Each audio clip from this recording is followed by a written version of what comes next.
Ang 16 anyos na si Erwin ay aksidenteng nahulog sa gilid ng burol at nawalan ng malay. Dinala ni Jesus ang kanyang kaluluwa sa langit, kung saan ipinakita sa kanya ang 4 na kamanghamanghang pangitain tungkol sa katapusan ng mundo. 1. Ang malakas na lindol marahas na yumanig ang mundo.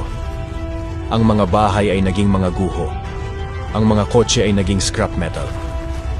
Ang mga hindi nagsisi ay inilibing sa ilalim ng mga durog na bato. At ang mga hiyawan ay umalingaw-ngaw sa mga lungsod at nayon. 2.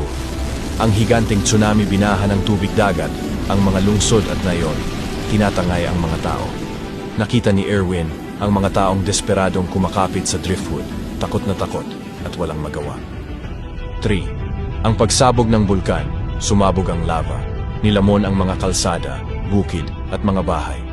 Maraming buhay ang nawala at hindi mabilang ang nasugatan. 4. Ang banal na halo ng proteksyon. Ang mga tunay na nagmamahal at may takot sa Diyos at lumalayo sa kasamaan ay binalutan ng halo ng Diyos na nagpoprotekta sa kanila. Sa wakas, sinabi ni Jesus sa kanya, balaan ang bayan ng Diyos na manatiling alerto. Nais ng Diyos na lahat ng tao ay magsisi at maligtas, walang isa na mapahamak. Kung handa kang magsisi at tanggapin ang awa ng Diyos, sabihin mo ang Amen.